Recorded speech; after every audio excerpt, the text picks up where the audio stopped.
Hello readers, welcome to Reading Workshop. Today we are going to move on to lesson 5 of our historical fiction unit. So this is the chart that we have been growing along. And today we're going to do a little bit more work around this. We're going to realize that a character's perspective, meaning how he or she feels about something, is shaped by the times and by his and her roles. And we're going to do this work by working on making connections across different parts of the text. Our teaching point for today is readers tackle complex texts by 1. Slowing down to make sense of parts that seem important, and 2. By making connections to other parts of the text. Our academic vocabulary today is parts to whole and parts to parts connections. So what we're trying to achieve is when a part seems important, we're going to stop and we're going to ask ourselves, what does the author want me to know in this part? Why did the author write this part? And how does it fit with another part of the text? We do this because, like a puzzle, when we connect pieces together and we make connections, we're able to understand the whole picture. So we're able to understand the text in a deeper, more meaningful way. So like you, I was reading Chapter 2 of Bud Not Buddy. And when I was reading, I came to this part and it just made me stop because I started to realize that Bud is going through some very difficult stuff. So I want to read the part over to you. Todd started kicking me, but his slippers couldn't hurt me near as much as his fist had. The bedroom door opened and his mother, Mrs. Amos, came in. It seemed like she was having a hard time figuring out what was going on because Todd's right leg got tired from kicking me and he switched over to his left one while she watched. Finally, Mrs. Amos said, kind of soft, "Teddy?" Todd looked up, fell on his knees, and put his hands on his throat. He started huffing and puffing with his eyes bucking out of his head and his chest going up and down so hard that it looked like some kind of big animal was inside of him, trying to bust out. This was my chance to get under the bed and pull the covers down so they couldn't see me.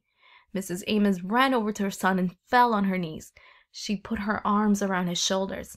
"Teddy? Teddy boy, are you all right?" She looked over to where I was peeking from under the bed. "You little cur, what have you done to Teddy?"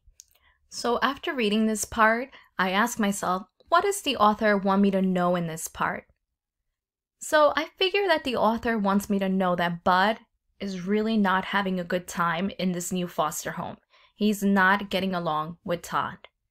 And to make matters worse, Mrs. Amos, who must be a responsible adult because she's getting a child in her home, seems to not be doing the right thing. She is totally on Todd's side. Because according to the text, she runs over to her son, falls on her knees, and she puts her arms around him. And she also says to Bud, "You little cur, what have you done to Teddy?" While the whole time it was Todd, the one that was beating Bud. Now I want to ask myself, why did the author write this part? So the author wrote this part to let us know that he is being abused in his new foster home, and it's pretty obvious by the actions of the characters in this part. Now I want to ask myself, how does it fit with another part of the text? So I was thinking, what part of the text connects right back to this part? Maybe it was something that happened earlier, like in chapter 1.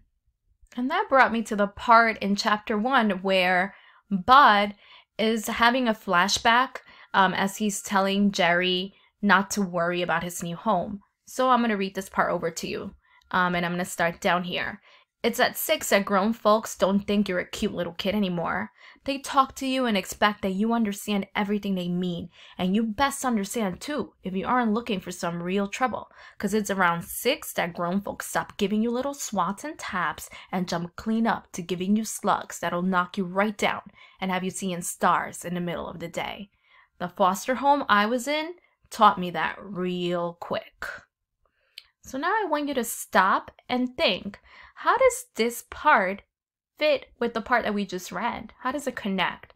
So you can try the sentence starter here.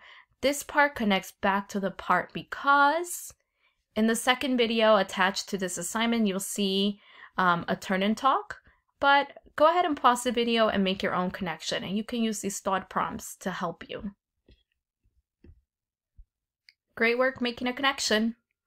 So in this lesson, we practice making connections across a difficult text. So remember, our teaching point was readers tackle complex text by slowing down to make sense of parts that seem important and making connections to other parts of the text.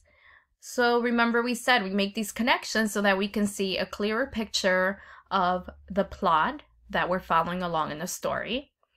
And we did this by asking ourselves questions like, what does the author want me to know in this part? Why did the author write this part? And how does it fit with another part of the text? So today, you're going to reread chapter 2 of Bud Not Buddy.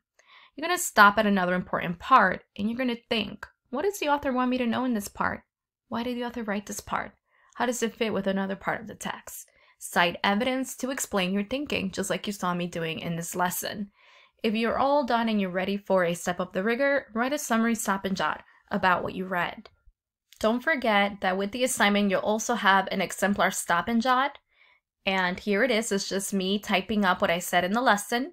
And you'll be able to use these questions and sentence starters to help you with your own stop and jot. Good luck, guys.